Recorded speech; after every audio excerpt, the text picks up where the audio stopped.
حدیث پاک میں آتا ہے کہ ہر مومن کی دعا قبول، مگر قبول ہونے کی 3 صورتیں۔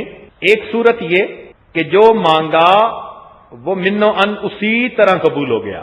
دوسری صورت یہ کہ اللہ تعالیٰ وہ تو اس طرح پورا نہیں کرتے کہ اس کے ہاتھ میں بہتر نہیں تھا، البتہ دعا مانگنے کے بدلے اس بندے کو آنے والی مصیبت سے اللہ تعالیٰ بچا لیتے ہیں، کوئی مرض سے بچا لیتے ہیں، کوئی مصیبت سے بچا لیتے ہیں۔ آپ نہیں دیکھتی کتنی مرتبہ آپ گاڑی میں بیٹھی ہیں اور بس ایکسیڈنٹ ہوتے ہوتے بچ جاتا ہے، کیا پتہ یہ آپ کی کسی دعا کا بدلہ ہو۔ کتنی مرتبہ آپ ایک ایسا گناہ کر بیٹھتی ہیں کہ وہ رات کھلتے کھلتے رہ جاتا ہے، اگر وہ رات کھل جاتا تو کتنی ذلت ہوتی۔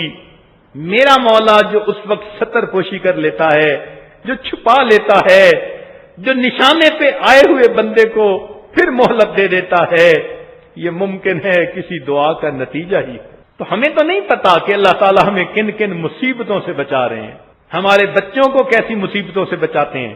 تو یہ دوسرا طریقہ ہے دعا کے قبول ہونے کا۔ اور تیسرا یہ حدیث پاک میں آتا ہے کہ اگر اللہ تعالیٰ بندے کی کوئی بھی دعا دنیا میں قبول نہ کرے، نہ اس کے بدلے کوئی مصیبت دور کرے، تو اللہ تعالیٰ اس کو اس کے نام اعمال میں ذخیرہ بنوا دیتے ہیں۔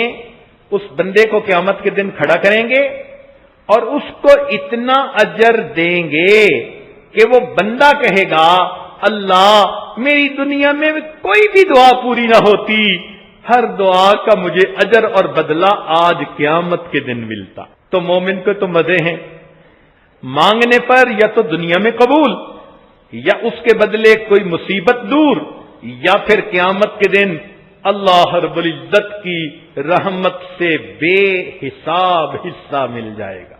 ہاں ایک طریقہ ہے کہ جس طریقے پر دعا میں تینوں صورتوں میں کسی ایک صورت میں بھی قبول نہیں ہوتی، اور وہ یہ کہ جب بندہ اپنی زبان سے شکوہ کرنے لگ جاتا ہے نا، اللہ تعالیٰ ہماری دعا سنتا نہیں، مانتا نہیں، قبول نہیں کرتا، اس بات پر اللہ تعالیٰ کو اتنا جلال آتا ہے کہ اللہ تعالیٰ اس بندے کی دعاؤں کو پھٹے کپڑے کی طرح بندے کے منہ پہ مار دیتے ہیں، فرماتے ہیں اچھا میں اگر قبول نہیں کرتا ہے کوئی دوسرا دروازہ جہاں تم جاؤ اور تمہاری مرادیں پوری ہو جائیں، دفع ہو جاؤ میرے در سے۔